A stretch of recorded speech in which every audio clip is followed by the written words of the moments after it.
ছাত্রদের সবক অনুষ্ঠান তা ইতিমধ্যে শেষ হয়েছে। এখন আমরা ইনশাআল্লাহ তাআলা অল্প কিছু সময়, এখন তো 10:30 বাজে, আমি হয়তো সর্বোচ্চ আধা ঘন্টা সময় নিব আপনাদের থেকে। এই অল্প কিছু সময় এখন আমরা কোরআনে কারীমের নির্দিষ্ট একটি আয়াতে কারিমা থেকে কিছু আলোচনা এবং পর্যালোচনা করতে চাই। এত সময় পর্যন্ত আপনারা এখানে বসেছিলেন, বিভিন্ন কথা শুনেছেন, প্রদর্শনী দেখেছেন। এখন আমি যদি আর আধা ঘন্টা কোরআনে কারীমের নির্দিষ্ট একটি আয়াত থেকে কথা বলি, তাহলে কি আধা ঘন্টা কোরআনে কারীমের ওই আয়াতের কথাগুলো শোনার মতো ধৈর্য শক্তি আপনাদের হবে ইনশাআল্লাহ? খুব বেশি কষ্ট হবে না তো? আচ্ছা, তাহলে আমরা আসুন কোরআনে কারীম থেকে আমাদের মূল আলোচনায় চলে যাই। আজকের যেহেতু সময় কম, আমি খুতবাও পড়লাম না, খুতবাতে সময়ও নিলাম না, সরাসরি আলোচনায় চলে যাচ্ছি। আজ কোরআনুল কারীমের যে সূরা থেকে আমি কথা বলবো বলে এখানে বসার পরে সিদ্ধান্ত নিয়েছি, সে সূরাটির নাম হচ্ছে সূরাতুত তাগাবুন। কোরআনুল কারীমের 28 নম্বর পারার অন্যতম একটি সূরা।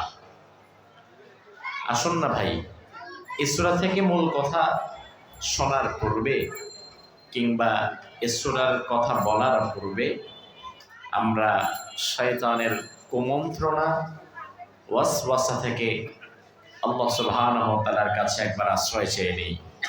তার কারণ, শয়তানের কুমন্ত্রণা থেকে যদি আপনি বাঁচতে না পারেন, তাহলে আপনার দেহ থাকবে এখানে, মন চলে যাবে কাঠগড়া বাজারে, তাহলে লাভ হবে না।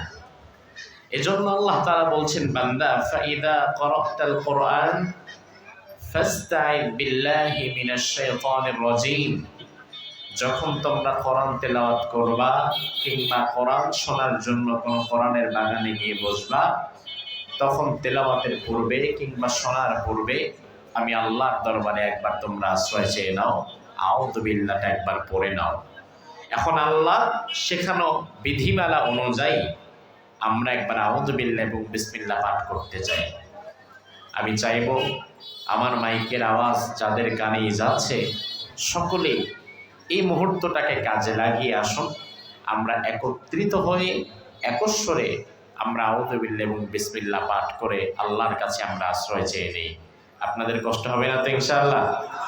তাহলে একটু পড়েন, আউযু বিল্লাহি মিনাশ শাইতানির রাজীম, বিসমিল্লাহির রহমানির রহিম। ইয়া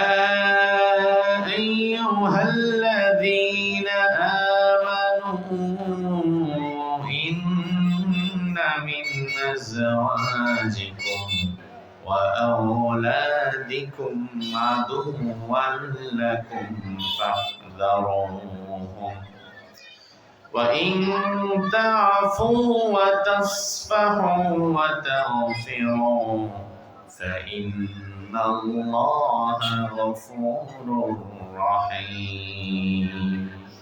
একত্রিত হয়ে একটু জোরে বলেন তো আল্লাহু আকবার। আল্লাহ রাব্বুল আলামিন কোরআনুল কারীমের সূরাতুত তাগাবুনের 14 নম্বর আয়াতের শুরুতেই বললেন, ইয়া আইয়ুহাল্লাযীনা আমানু, ও ঈমানদারেরা, আমার ভাইরা, আপনারা আলহামদুলিল্লাহ কোরআন সম্পর্কে কম বেশি আপনাদের ধারণা আছে। কোরআনুল কারীম যখন আপনি খুলবেন, এই কোরআনের মাঝে দুটো প্যাটার্নের আয়াত আপনি লক্ষ্য করতে পারবেন, দুটো ধরনের আয়াতে কারিমা আপনি লক্ষ্য করতে পারবেন। আল্লাহ তাআলা দুটো প্যাটার্নে দুনিয়ার মানুষদেরকে ডেকেছে, সম্বোধন করেছে। কোরআনের কোন আয়াত আছে যেখানে আল্লাহ বলেছেন ইয়া আইয়ুহান নাস, আর কোন আয়াত আছে যেখানে আল্লাহ বলেছেন ইয়া আইয়ুহাল্লাযীনা আমানু।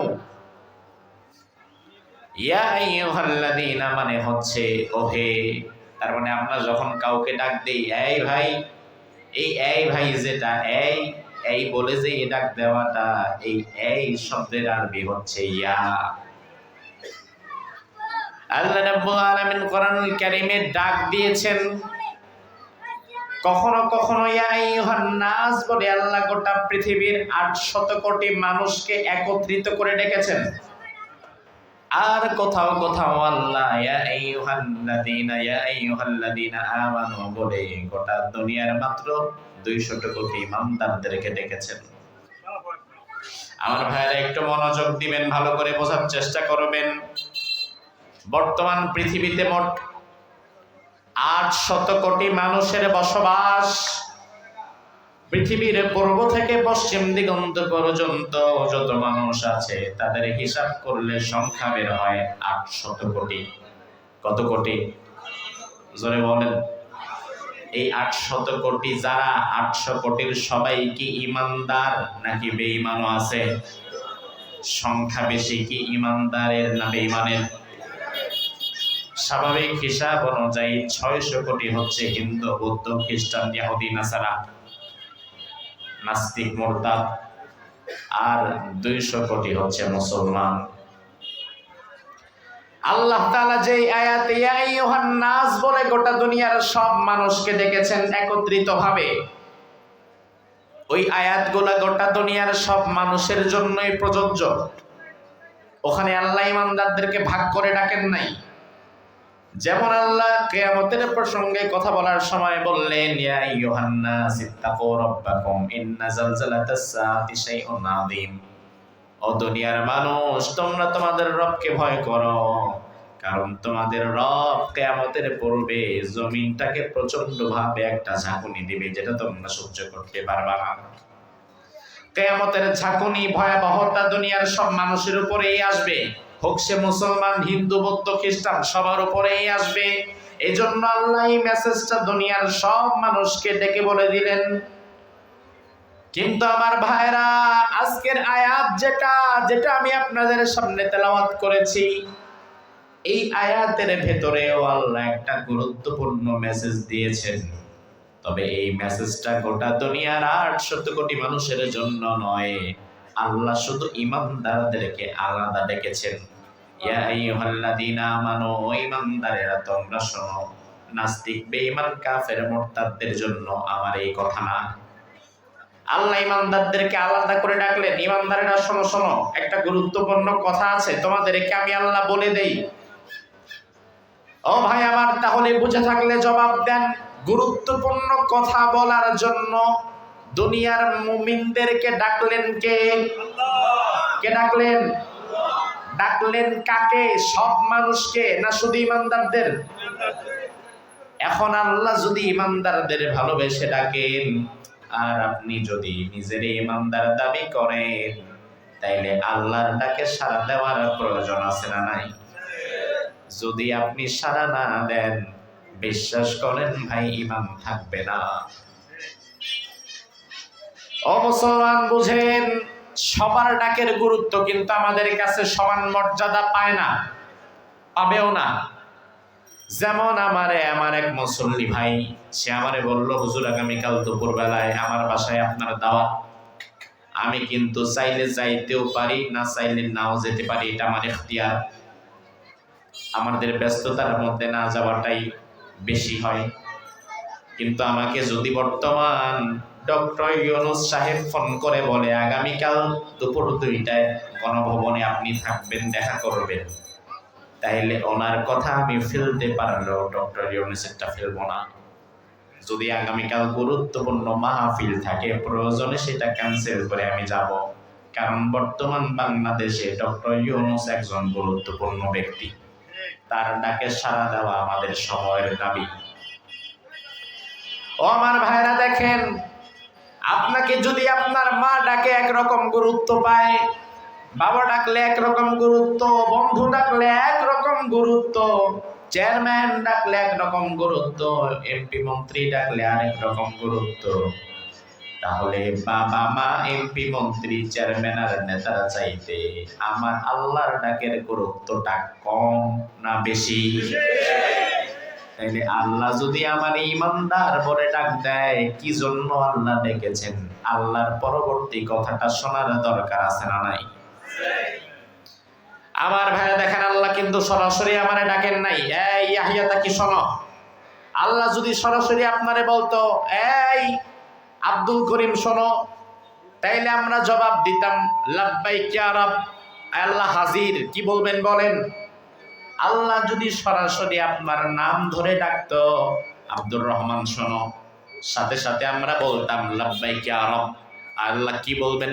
প্রস্তুত আছি, তাড়াতাড়ি বলেন, শুনবো আমরা। এজন্য আল্লাহ যদি সরাসরি ডাকতো, আমরা সরাসরি জবাব দিতাম। কিন্তু আল্লাহ তাআলা সরাসরি না ডেকে ডেকেছেন একটা কিতাবের মাধ্যমে। সেই কিতাবের নাম কি? এখন আল্লাহ যদি কিতাবের মাধ্যমে ডাকে, তাইলে কিতাবের মাধ্যমে ডাকার জবাবটা কিভাবে দেওয়া লাগে সেটাও তো আপনারে বুঝতে হবে। আল্লাহ তো সরাসরি ডাকে নাই। যেমন আমার বাবা যদি আমারে ডাক দেয়, এই বেটা এদিকে আসো, বেটা শোনো, আমি বলবো বাবাজান বলেন। কিন্তু আমার বাবা যদি আমারে চিঠিতে লিখে পাঠায়, বাবাজি ভালো করে শোনো, তাইলে আমি বলবো না কি বাবা কি বলবেন বলেন? তখন আমি আমার বাবা যদি আমারে বলে বাবাজি ভালো করে শোনো, তাইলে আমি চিঠির মধ্যে আমার বাবার পরবর্তী কথাটা মনোযোগ সহকারে পড়ব। মনোযোগ সহকারে পড়ার না আমি আমার বাবার ডাকের জবাব দেওয়া। বুঝাতে পারতেছি? আল্লাহ যদি সরাসরি আপনারা ডাকতো, এই আশুলিয়ার কাঠগড়ার মানুষ শোনো, আব্দুর রহমান শোনো, আব্দুল করিম শোনো, সারাদিন তো গার্মেন্টসে কাজ করে আসছো, এবার একটু বসো শোনো, তাইলে আমরা সরাসরি জবাব দিতাম। কিন্তু আল্লাহ সরাসরি যেহেতু ডাক না দিয়ে কোরআনের মাধ্যমে ডাক দিলেন, তাইলে কোরআনের মাধ্যমে ডাকের জবাব কিভাবে হবে সেটাও কোরআনের মধ্যে আছে না নাই? আল্লাহ রাব্বুল আলামিন বলেন, বান্দা ফাইদা কুরিআল কুরআন ফাসতামিউ লাহু ওয়ানসিতু লাআল্লাকুম তুরহামুন। ও বান্দা, তোমাদের সামনে যখন কোরআন তেলাওয়াত করা হয়, যখন কোরআনের আলোচনা করা হয়, আমি আল্লাহর কোনো মেসেজ যখন তোমাদের কাছে পৌঁছে দেওয়া হয়, মনোযোগ সহকারে দিলের কান লাগায়া অন্তরের কান দিয়ে মনোযোগ সহকারে শোনো। যদি শুনতে পারো লাআল্লাকুম তুরহামুন, তোমার রহমত দান করবেন কে? আমার ভাইরা, তাইলে জবাবটা তো দেখলেন। অর্থাৎ আল্লাহ যে ডাক দিয়েছে, আল্লাহর ডাকের জবাব যদি আপনি দিতে চান, তাহলে আল্লাহর ডাকের পরবর্তী কথা যেটা, সেটা অত্যন্ত মনোযোগ সহকারে শোনা লাগবে। যদি পরবর্তী কথাটা আপনি হেলায় ফেলায় কাটায় দেন, না শুনতে চান কিংবা মনোযোগ না দেন, তাইলে বুঝতে হবে আল্লাহর ডাকের গুরুত্ব আপনার কাছে নাই। এখন আল্লাহর ডাকের গুরুত্ব যদি আপনার কাছে থাকে, তাইলেই কেবল আমি পরবর্তী কথাটা বলতে পারি যে আল্লাহ আমাদের কেন ডেকেছেন। আপনারা একটু জবাব দেন, আল্লাহর ডাকের গুরুত্ব কি আমাদের কাছে আছে না নাই? বেশি না কম? তাইলে আমার পরবর্তী 15-20 মিনিট আমি যে কথাগুলা বলবো, সে কথা কি আমার না আল্লাহর? তাইলে আল্লাহর সে কথাগুলো পরিপূর্ণ মনোযোগ সহকারে শুনবেন তো ইনশাআল্লাহ।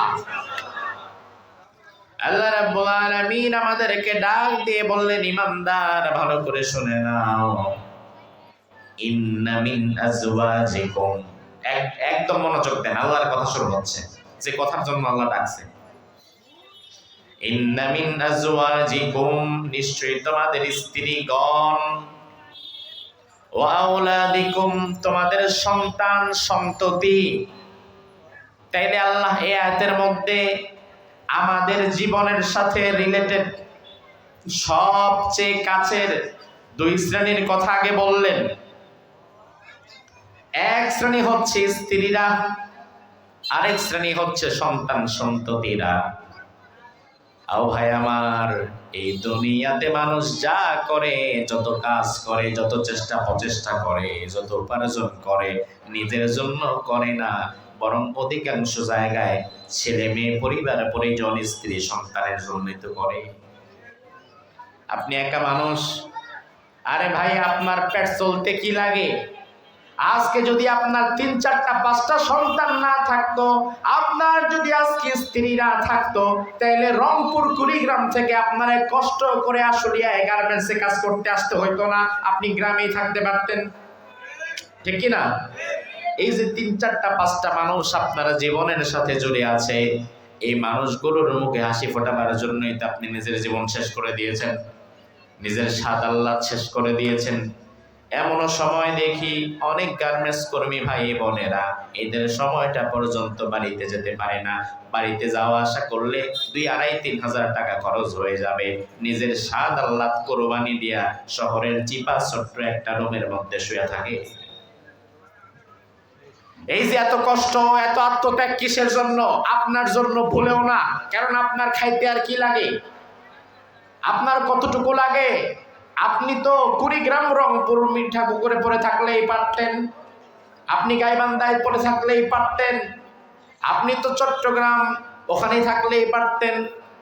শত শত কিলোমিটার দূর থেকে আশুলিয়াতে এসে চাকরি করতেছেন কেন? তার কারণ হচ্ছে আপনার স্ত্রী সন্তান আছে, আর তাদের জন্য আপনার আত্মত্যাগ সবচেয়ে বেশি। স্ত্রী সন্তানের জন্যই দুনিয়াতে মানুষ সবকিছু করে। এমনকি মানুষ হারাম যা কামায় নিজের কথা চিন্তা করে না। এমনকি হারামখোর যারা যারা মানুষের ফাইল আটকায়া ঘুষ খায়া 5 তালা 10 তালা বাড়ি করে ব্যাংক ব্যালেন্স কামায়, আপনি চেহারার দিকে তাকালে দেখবেন আল্লাহর বান্দা পুরা হয়ে গেছে, আর বেশি দিন বাঁচবে না। কিন্তু তবুও সে হারাম উপার্জনের জন্যই করে। শয়তান তার মাথায় চিন্তা ঢোকায়া দিছে, তুই যদি এখন বেশি করে টাকা পয়সা না জমাস তাইলে তোর পরিবার পরে কষ্ট করব। এই জন্য নিজের জন্য না, বরং পরিবার পরিজনের জন্যই হারাম করে। তার মানে দুনিয়াতে আমাদের সবচাইতে ভালোবাসার স্ত্রী সন্তান তারাই। আল্লাহ বলে, ইমানদার, ইন্না মিন আজওয়াজিকুম ওয়া আওলাদিকুম আদুওয়াল লাকুম। ও ইমানদার, তোমাদের ভালোবাসার স্ত্রী, তোমাদের কলিজার টুকরা সন্তান, এই মানুষগুলাই তোমাদের সবচাইতে বড় শত্রু। কি ভয়াবহ কথা, আজব বিষয়। যে সন্তানকে না দেখলে আমি ঘুমাতে পারি না, যে স্ত্রীকে ছাড়া আমি চলতে পারি না, আমি যাদের সাথে জীবনের সবটা সময় থাকতে চাই, এই মানুষগুলাই নাকি আমার জীবনের সবচাইতে বড় শত্রু। তারপরেও আবার অবিশ্বাস করারও উপায় নাই, কারণ কথাটা যিনি বলছে তিনি কে? আল্লাহ বলে, ইমানদার, আদুওয়াল লাকুম, তারা তোমাদের শত্রু, ফাহযারুহুম। ও ইমানদার, সাবধান, তাদের থেকে তোমরা নিজেদেরকে বাঁচাও, নিজেদের ঈমান আমলকে বাঁচাও। এই আয়াতের ব্যাখ্যায় আব্দুল্লাহ ইবনে আব্বাস রাদিয়াল্লাহু আনহু বলেন, একদল সাহাবী মক্কায় থাকাকালীন তারা ঈমান গ্রহণ করে। এরপরে রাসূলুল্লাহ যখন মক্কা থেকে মদিনায় হিজরত করে, তারাও তখন হিজরত করতে চায়। কিন্তু এই সাহাবীদের স্ত্রীরা তারা বাদশাদের, না না যাওয়া যাবে না, আমরা মক্কায় থাকি, আমাদের বাড়ি ঘর এখানে, আমরা এখানেই থাকবো, আমরা মদিনায় যাব না, তোমরাও যাবা না। ওই সাহাবীরা স্ত্রীদের দিকে তাকায়া রাসূলের জন্য, রাসূলের সাথে আর হিজরত করে মদিনায় ফিরতে পারে না। অন্যান্য সাহাবীরা যারা প্রথম দিকে মদিনায় চলে গিয়েছে, মদিনায় যাওয়ার পরে কিন্তু তারা বসেছিল না, বরং তারা মসজিদ মাদ্রাসা প্রতিষ্ঠা করে দ্বীনি ইলমের চর্চা শুরু করে দিয়েছিল। আর পেছনে যারা আছে, যারা আসতে পারে নাই স্ত্রীদের মুখের দিকে তাকায়া, তারাও এক সময় আসছে, কিন্তু আস্তে আস্তে দেরি হয়ে গেছে। অনেক দিন পরে এসে দেখে সর্বনাশ, আমাদের চাইতে ঈমানে আমলে জ্ঞানে গুণে যারা প্রথম দিকে এসেছিল তারা অনেক এগিয়ে গেছে, আমরা পিছিয়ে পড়ে গেছি। আল্লাহ বললেন, ঈমানদার স্ত্রী সন্তান তোমাদের শত্রু হবে, তাদের থেকে সাবধান হও। ও ভাই আমার, এই শত্রু কিন্তু শুধু দুনিয়ায় নয়, এই শত্রুতা বিষয়ে আল্লাহ তাআলা আখিরাতের শত্রুতা বুঝিয়েছেন। কারণ যে সূরা থেকে আয়াতটা তেলাওয়াত করলাম এই সূরার নাম হচ্ছে সূরাতুত তাগাবুন। তাগাবুন শব্দের অর্থ হচ্ছে ধোঁকা, মোহ, মায়া, মিছে মায়া। আল্লাহ বললেন, ইমানদার, কিয়ামতের দিনের আরেকটা নাম ধোঁকার দিন। যেদিন তুমি খালি ধোঁকা খাবা, দুনিয়াতে জানে যা ভাবছো তারে তা ওই দিন আর পাবা না, এখানে ধোঁকা খাবা। দুনিয়াতে তুমি মনে করেছো তোমার পীর তোমারে পার করায় নিয়ে যাবে, ওই দিন দেখবা তোমার পীরের নিজেরই পার হওয়ার খবর নাই, এটা দেখে তো তুমি ধোঁকা খাবা, ঠিক কি না? দুনিয়াতে তুমি মনে করেছো তোমার নেতার সাথে থাকলে তুমি পার পায়া যাবা, ওই দিন দেখবা তোমার নেতার পেছনে চামড়া নাই, ধোঁকা খায়া যাবা। দুনিয়াতে তুমি তোমার মা বাবারে কত ভালোবেসেছো, ওই দিন যখন মায়ের সামনে বাবার সামনে দাঁড়াবা তোমার মা তোমার বাবা তোমার রাইখা পালায়া যাবে, ধোঁকা খাবা। তোমার স্ত্রী সন্তান তোমার বিরুদ্ধে আমি আল্লাহর দরবারে মামলা দিবে, ধোঁকা খাবা। ইয়াউমা ইয়াজমাউকুম লিয়াউমিল জাম'i যালিকা ইয়াউমুত তাগাবুন। ওই দিন ওই কিয়ামতের ময়দানের একটা নাম হচ্ছে ধোঁকার দিন। খালি ধোঁকা খাবেন আপনি, ধোঁকা খেতেই থাকবেন, পার পাবেন না। সে আল্লাহ বলছেন, বান্দা শুনে নাও, ওই কিয়ামতের কঠিন ময়দানে তোমার স্ত্রী তোমারে ধোঁকায় ফেলে দিবে, তোমার কলিজার টুকরা সন্তান তোমারে ধোঁকায় ফেলে দিয়ে তোমারে জাহান্নামে নিয়ে যাবে। দুনিয়াতে স্ত্রী সন্তান ছাড়া চলতে পারেন না। ও আমার ভাই, আপনি যদি সাবধান না হন, হতে পারে স্ত্রী সন্তান আপনার জাহান্নামে যাওয়ারও কারণ হবে। এই এটা কি কোনো দরকার নাই, আর আলোচনা করবো কয়েক মিনিট। আপনাদের কি মনোযোগ আছে? কষ্ট হচ্ছে না তো ভাই? আমার ভাইয়ের একটু মনোযোগ দেন। এসেছি যখন কিছু গুরুত্বপূর্ণ কথা বলে দিয়ে যাই, চলে তো যাব। এমনও তো হতে পারে আজকের কথা বলা আমার জন্য শেষ কথা বলা। আগামী দিনের মাহফিল যদি আছে সেরপর কিন্তু যেতে পারবো কিনা আমি তো জানি না। এমনও তো হতে পারে আজকের কথাগুলো আপনার জীবনের শেষ কথা শোনা। আজকের পরে জীবনে আরেক দিন আবার কোথাও ওয়াজ শুনতে পারবেন কিনা তারও কোনো গ্যারান্টি। তাইলে আজকের দিনের কথাটা একটু মনোযোগ সহকারে শুনে যান, হতে পারে জীবন পরিবর্তনের জন্য কাজে লাগলেও লাগতে পারে। আমার ভাইরা, ওই দিন আপনার স্ত্রী আপনারা ধোঁকায় ফেলবে, আপনার সন্তান আপনারা ধোঁকায় ফেলবে। কিভাবে ফেলবে একটু দেখেন। দুনিয়াতে এমনও মানুষ আছে যেই মানুষ নিজে হয়তো নামাজ পড়ে, নিজে হয়তো মসজিদে যায়, কিন্তু স্ত্রী নামাজ পড়ে না এবং স্ত্রীকে উনি নামাজ পড়াইতেও পারে না। এমন স্বামী আছে না নাই? এমনও স্বামী হয়তো আছে, আপনাদের এলাকায় আছে কিনা জানি না।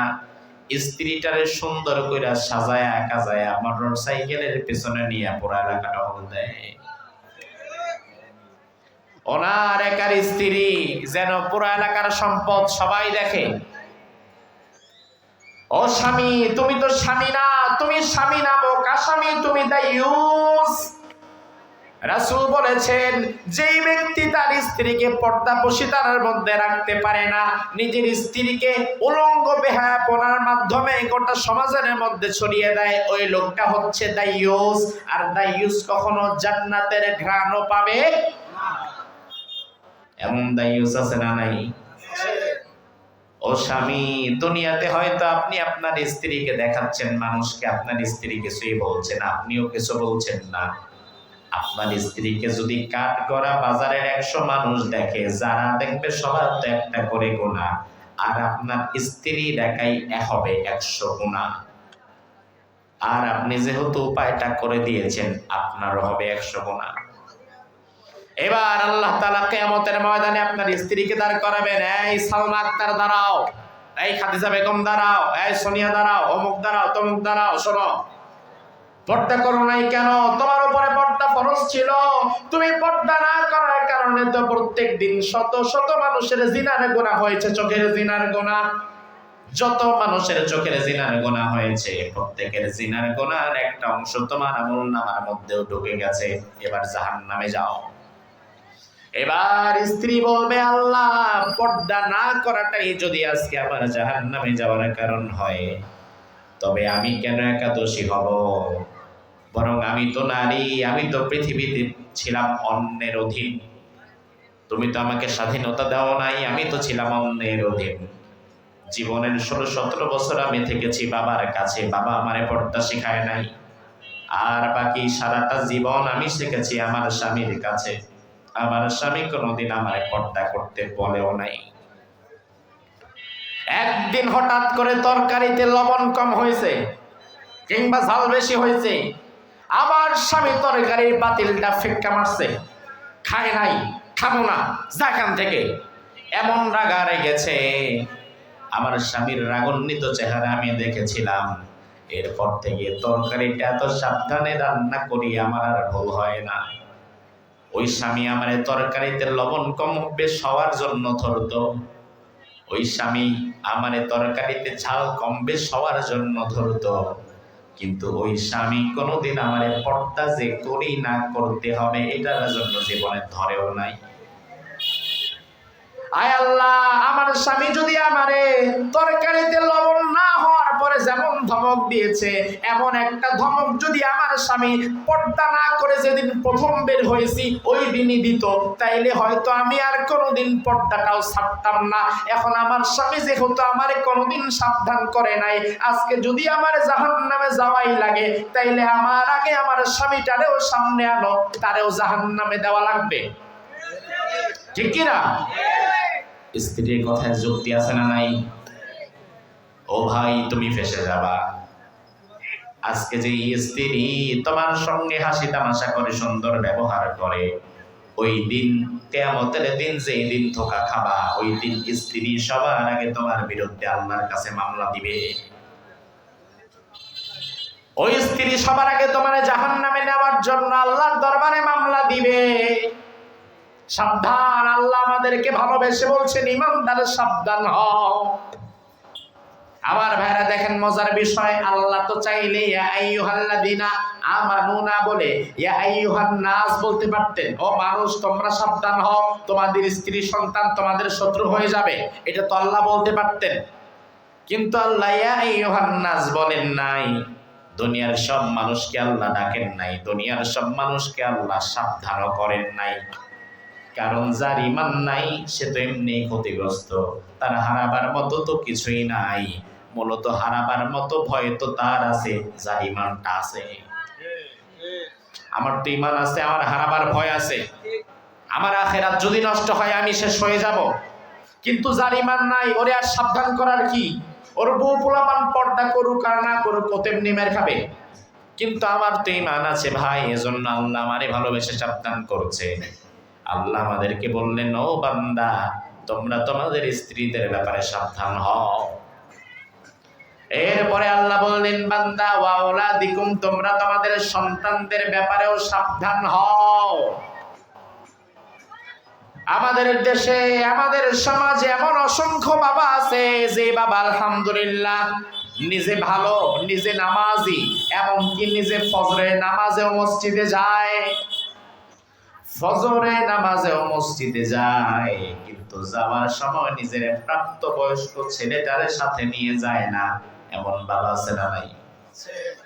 বরং ফজরের সময় যখন মসজিদে যায়, নিজের ছেলেটা যদি ঘুমন্ত থাকে, ছেলের গায়ের উপরে চাদরটা একটু টেনে দিয়ে যায় যেন আরামে ঘুমাতে পারে। জিজ্ঞেস করলে বলে, হুজুর এখনো তো বয়স হয় নাই, অথচ বয়স হয়ে গেছে 18 বছর 20 বছর।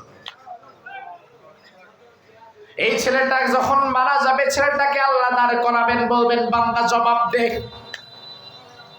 18 বছর 20 বছর 22 বছর 25 বছরের যুবক মারা যায়, এমন ঘটনা বাংলাদেশে আছে না নাই? আমাদের সমাজে আছে। 2 মাস আগে মাহফিলে যাচ্ছিলাম কিশোরগঞ্জ, পথিমধ্যে রাজেন্দ্রপুর ক্যান্টনমেন্ট পার হওয়ার সময় এক জায়গায় দেখলাম আসরের নামাজের ওয়াক্ত চলে যাচ্ছে। আসরের নামাজের ওয়াক্ত চলে যাবে এই ভয়ে আমরা সাথে সাথে গাড়ি থামায়া দিলাম, অথচ মসজিদ নাই। দেখলাম এক মহিলা, তিনি রাস্তার পাশে দাঁড়িয়ে আছেন, আমি আর আমার সফর সঙ্গীরা নেমে বললাম, মা একটা পাটি যদি দিতেন, আপনার বাড়ি যদি কাছে থাকে একটা পাটি দেন, আমরা ৩-৪ জন পাটি বেছে একটু নামাজটা পড়ে ফেলি। মহিলা আমাকে বলল, আমাদের দিকে একবার তাকালো, তাকায় বলল, আসেন ভেতরে আসেন, ঘরে আসেন। ঘরের দিকে ইশারা দিল। মহিলা দাঁড়িয়ে আছে ওখানে, ঘরটা ধরেন এখানে, অর্থাৎ ৩০ হাতের মতো ৩০ হাত দূরত্বে ঘর। আমরা চিনি না জানি না, আরেক বেডির ঘরে যাই বিপদে পড়ব নাকি। আমরা বললাম না ঘরে যাব না, পাটি থাকলে দেন। মহিলা বললেন না ঘরে আসেন, ওযুর পানিও আছে, ঘরে নামাজটা পড়ে যান। আমরা যেতে চাচ্ছিলাম না, একটু ইতস্তত বোধ করছিলাম। মহিলা হঠাৎ করে বলল, বাজান গো, এই যে সন্ধ্যাবেলায় যেখানে আমি দাঁড়িয়ে আছি, এই জায়গায় আজ থেকে 25 দিন পূর্বে আমার একমাত্র ছেলেটা মোটরসাইকেল অ্যাক্সিডেন্ট করে মারা গেছে। আমি আমার ছেলের শোক ভুলতে পারি নাই, তার ব্যথায় শোকাহত হয়ে আমি এখানে দাঁড়িয়ে আছি। তোমরা যদি আমার ঘরে গিয়া নামাজটা পড়ো আমার ভালো লাগবে। আমার ভাইরা, আমি বোঝাতে চাইলাম, দেখেন যে 18 বছর বয়স মারা গেছে বাইক অ্যাক্সিডেন্ট করে। বাবা মা অপ্রাপ্তবয়স্ক ছেলের হাতে মোটরসাইকেল তুলে দিয়েছে। এবার ছেলে আলহামদুলিল্লাহ এমন টানাটানি সাভারের রাস্তায়, এই রাস্তার মধ্যে 100-120 বাইকের স্পিড তুইলা টানে, ডানে বামে তাকায় না, টানতে টানতে কিছু দূর যাওয়ার পরে দেখে মালাকুল মউত দাঁড়ায় আছে। তার মানে যুবক, তুমি মনে করবা না তুমি অনেক পরে মারা যাবা, বরং দুনিয়াতে আসার সিরিয়াল আছে, আগে আসে দাদা, পরে বাবা, পরে তুমি। কিন্তু যাবার সময় দেখা যায় নাতির লাশ দাদার কাঁধে, এমন দৃশ্য আছে না নাই? তুমি মনে করবা না তুমি আর 1 বছর 2 বছর 5 বছর বাঁচবা। আরে ভাই, আমি তো বললাম এটা আমার শেষ মাহফিল হতে পারে, এটা তোমার জন্য শেষ মাহফিল হতে পারে। আগামী দিন বাঁচবা কিনা তারও খবর নাই। এই 18 বছরের যুবক যখন ধরেন আজকে রাত্রে বেলায় মারা গেল, আল্লাহ দাঁড় করে বলবেন, বান্দা জবাব দে, 12 বছর বয়সে বালেগ হয়েছিলি, 13, 14, 15, 16, 17, 18 বালেগ হওয়ার পরেও যে 6 বছর তুই সময় পেয়েছিস, এই 6 বছরে তোর আমল নামায় ঈদের নামাজ আর জমার নামাজ ছাড়া আর কোনো নামাজ পাই না। এমন যুবক নাই? যারা আমল নামা খুঁজলে ঈদের নামাজ আর জমার নামাজ ছাড়া কোনো নামাজ পাবেন না। আল্লাহ বলবে, জবাব দে, 6 বছর নামাজ বাদ দিলি কেন? এখন তো নামাজও তো পড়লি না ঠিক মতো। যুবক বলবে, আল্লাহ, নামাজ না পড়ার জন্য যদি তুমি আমায় জাহান্নামে দাও, ও মালিক, তাইলে আমার বাবারেও আমার সামনে নিয়ে আসো, আমি কিছু কথা বলতে চাই। আল্লাহ বাবারে এনে দেওয়া হবে, বাবাকে নিয়ে আসবে, আপনারে ঘাড় ধরে ফেরেশতারা নিয়ে যাবে, চল তোর ছেলে ডাকছে। এবার আপনারে সামনে দাঁড় করানো হবে, ছেলের মুখোমুখি ভয়ঙ্কর একটা দিন। বাবা ছেলের বিরুদ্ধে, ছেলে বাবার বিরুদ্ধে, কে কারে কেমনে ফাঁসায়া নিজে পার পাইতে চাবে। আপনারে ফাঁসায়া সে বাঁচতে চাইবে, আপনিও সুকৌশলে আবার তারে ফাঁসাতে চাইবেন, কিন্তু দিন শেষে উভয়েই ফাঁসবেন, কেউ বাঁচবেন না। আপনি যদি আপনার দায়িত্বে গাফিলতি করেন, আপনি ফেঁসে যাবেন। ছেলে বলবে, আল্লাহ, এবার আমি কিছু কথা বলি আমার বাবারে। ক্লাস 7 বছর অঙ্ক পরীক্ষায় আমি 32 পেয়েছিলাম, ফেল করেছিলাম। আমার বাবা বন্ধুদের সামনে আমার পিঠের মধ্যে একটা থাপ্পড় মেরে দেয়। আমি ওই দিন এত লজ্জিত হয়েছিলাম, বাবার থাপ্পড় খাওয়ার পরে অঙ্কটাকে এত শক্ত করে আমি ধরেছিলাম, পরের বছর ক্লাস 8 আমি 99 মার্ক পেয়ে যাই। আমার বাবা অঙ্কে ভুল করার কারণে আমারে থাপ্পড় মেরেছে, অঙ্কে আমি 100 রেজাল্ট করে দেখিয়ে দিয়েছি। আমার বাবা ইংরেজিতে ভুল করার কারণে আমাকে চর মেরেছে, ইংরেজিতে আমি 100 মার্কস পেয়ে দেখিয়ে দিয়েছি। আমার বাবা জীবনে কোনোদিন নিজে নামাজ পড়েছে ঠিক, কিন্তু আমারে নামাজের জন্য ডাকে নাই। আমার বাবা যদি কোনোদিন নামাজের জন্য আমারে একটা থাপ্পড় দিত, তাইলে শুধু ফজর জোহর না, হয়তো আমি তাহাজ্জুদটাও পড়তাম, ঠিক কিনা? আমার বাবা তো অন্যান্য আমলের জন্য আমারে মেরেছে, নামাজের জন্য বলেও নাই। আজকে যদি আমার জাহান্নামে যাওয়াই লাগে তাইলে আমার বাবারেও আমার সাথে জাহান্নামে পাঠাও। ربنا أرنا الذين يضلانا من الجن والإنس نجعلهما تحت قدامنا ليكونا من الأسفلين। আয় আল্লাহ, মানুষ এবং জিনদের মধ্য থেকে যারা আমাদেরকে পথভ্রষ্ট করেছে তাদেরকে আপনি দেখা দেন, তাদেরকে পাড়া দিয়া তাদেরকে নিয়ে জাহান্নামে যেতে চাই। আমার ভাইরা, সন্তান এইভাবে আপনাকে ধোকায় ফেলে দিবে, স্ত্রী আপনাকে ধোকায় ফেলে দিবে। বর্তমানে এই যে আমার সামনে যারা আছেন, সন্তানের বাবা যারা আমার সামনে আছেন, বুকে হাত দিয়ে একটা বিষয় চিন্তা করেন।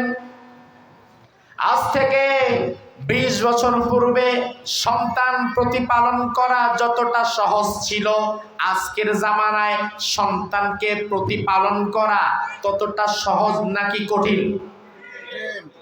জোরে কোন, কতটা কঠিন বাবা একবার চিন্তা করেন।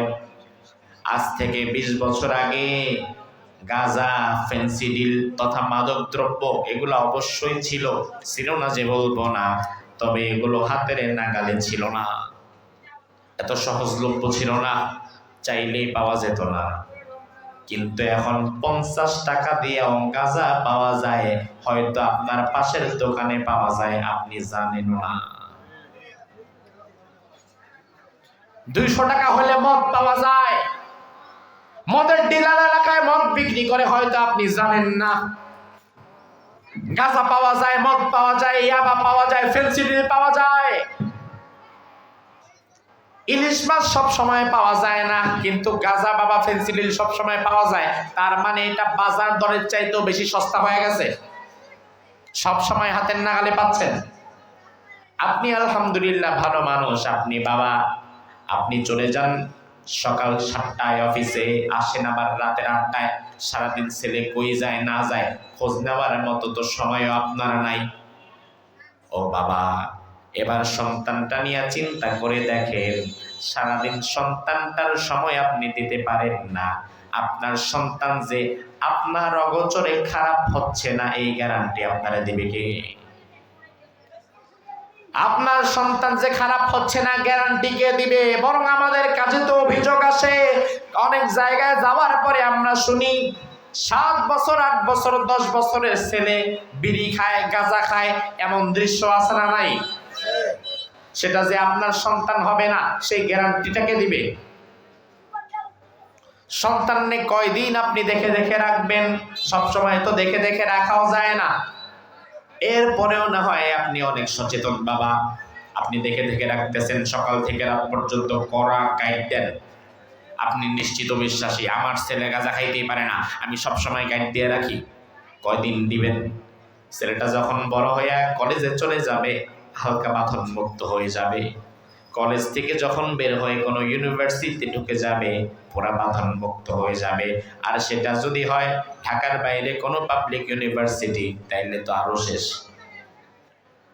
ছেলেটা এবার উচ্চতর শিক্ষা নেওয়ার জন্য চলে যাবে ঢাকা ইউনিভার্সিটি, রাজশাহী ইউনিভার্সিটি, বরিশালে, খুলনায়, যশোরে, বিভিন্ন জায়গায় উচ্চতর গবেষণার জন্য তো তাকে আপনাকে সেখানে পাঠাতেই হবে।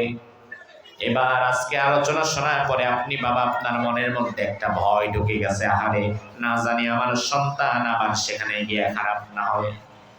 কারণ বাংলাদেশের ইউনিভার্সিটিগুলোতে শুধু পড়াশোনাই হয় না, সাথে কিছু আকাম কুকাম হয় না? এই যে আমাদের সাভারে আমাদের সবচেয়ে কাছের ইউনিভার্সিটি যেটা, কোন ইউনিভার্সিটি? এই জাহাঙ্গীরনগর ইউনিভার্সিটিতে একজন ছাত্র এমন নাই যে গাঁজা খায়, নাই না, সবাই ফেরেশতা তো এখানে।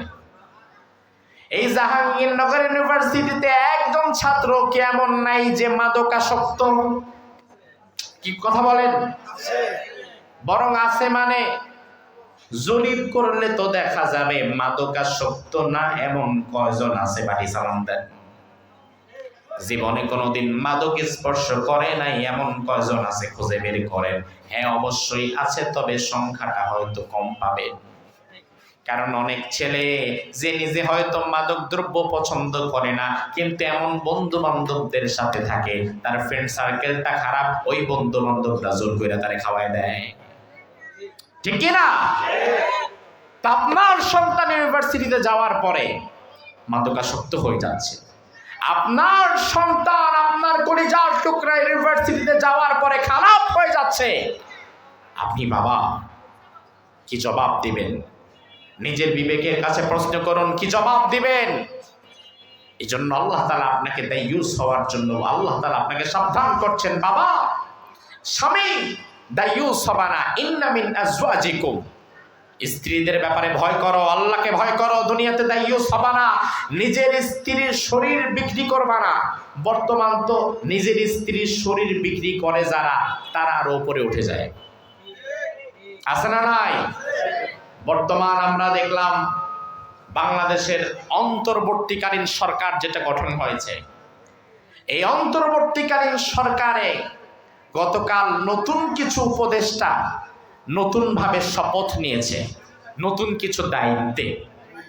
এর মধ্যে একজন, তিনি পেয়েছেন সংস্কৃতি বিষয়ক উপদেষ্টা, অর্থাৎ সরকারের সংস্কৃতি বিষয়ক যেই পরিমণ্ডলটা আছে, যে বিভাগটা আছে, এই বাংলাদেশের সংস্কৃতি বিষয়ক উপদেষ্টা মোস্তফা সরোয়ার ফারুকী, যেই লোকটা 2013 সালে সরাসরি শাহবাগের নাস্তিকদের সাথে একত্বতা পোষণ করেছে, যেই লোকটা জননন্দিত শাইখুল হাদিস আল্লামা আহমদ শফি রাহিমাহুল্লাহকে তেতুল হুজুর বলে গালি দিয়েছে, যেই লোকটা সরাসরি ইসলাম বিরোধী ট্রান্সজেন্ডার মতবাদেরকে সাপোর্ট করেছে, যেই লোকটা নিজের স্ত্রীর শরীর বিক্রি করা পয়সায় চলে, নাটক সিনেমা বানায়।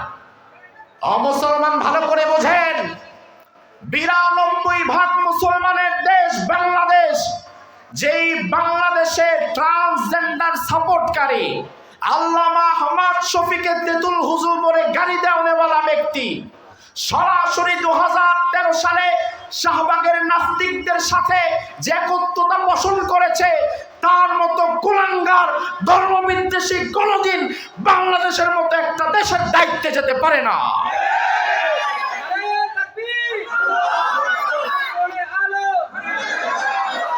দায়িত্ব দেওয়ার লোক পান না আপনারা, যোগ্য লোক খুঁজে পান না, কারে দায়িত্ব দিলেন? 2024-এর এই গণ অভ্যুত্থানে তার কি ভূমিকা ছিল আমরা জানতে চাই, কি ভূমিকা ছিল তার? মোস্তফা সরোয়ার ফারুকী কোনোদিন রাস্তায় নেমে ছাত্রদের সাথে মিছিল করেছে? না। আপনারা বলবেন হ্যাঁ তিনি ফেসবুকে স্ট্যাটাস দিয়েছে। আরে ভাই, স্ট্যাটাস তো আমরাও দিছি। ফেসবুকে স্ট্যাটাস দেওয়া মানেই তো তাকে আপনি রাষ্ট্রের গুরুত্বপূর্ণ একটা দায়িত্বে বসাতে পারেন না। এরপরে বলা হয় না ওনার অনেক ভক্তবৃন্দ আছে। ওই মিয়া, ভক্তবৃন্দ থাকা মানেই কি তারে বাংলাদেশের মতো গুরুত্বপূর্ণ জায়গায় বসায় দিবেন?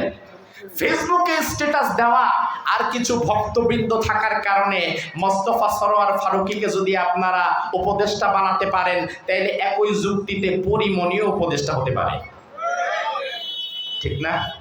কারণ তার সাথে তো ফ্যান ফলোয়ার্স তার বেশি, সেও তো প্রতিবাদ করেছে। তার মানে ভাই, প্রতিবাদ করা বা ফ্যান ফলোয়ার্স থাকলেই তো আপনি তাকে এই রাষ্ট্রের দায়িত্ব দিতে পারেন না। আপনাকে দেখতে হবে মুসলমান দেশের দায়িত্বে যাওয়ার জন্য যোগ্যতা তার মধ্যে কতটা আছে। আমার দেশের সংস্কৃতি বিষয়ক উপদেষ্টা যদি আপনি বানাতে চান, সংস্কৃতির অঙ্গনকে যদি আপনি আলোকিত করতে চান, বাংলাদেশের জাগ্রত কবি আল্লামা মুহিব খানকে সেই পদে বসাতে পারেন। আপনি উপযুক্ত লোক খুঁজে পান না, যান তার হাতে আপনি দায়িত্ব দেন, ক্ষমতা দেন। আপনি সময়ের শ্রেষ্ঠ বীর মজলুম সাহসী সাংবাদিক মাহমুদুর রহমানকে উপদেষ্টা বানান। তাদের মতো গুণী মানুষকে যদি কদর করতে না পারেন, তাদের মতো ভালো মানুষগুলোকে যদি এই দেশ কদর করতে না পারে, বিশ্বাস করে মুসলমান, 47-এর স্বাধীনতা যেমন টিকে নাই, 71-এর স্বাধীনতার পরেও যেমন জুলুম বন্ধ হয় নাই, আমরা যদি গুণী মানুষের কদর করে তাদেরকে ক্ষমতায় নিয়ে যেতে না পারি, 2024-এর স্বাধীনতাও টিকবে না। এক জালিম যাবে, নতুন করে আরেক জালিম আবার মাথার উপরে আসবে।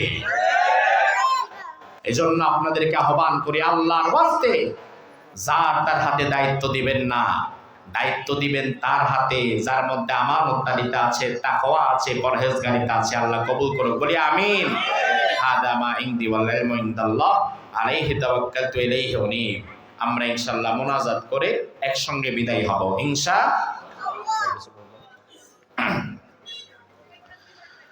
আল্লাহুম্মা আমিন। লা ইলাহা ইল্লা হুয়াল হালিম সুবহানা রাব্বিকা রাব্বিল আরশিল আযীম। اللهم لا مانع لما أعطيت ولا معطي لما منعت ولا ينفع ذا الجد منك الجد.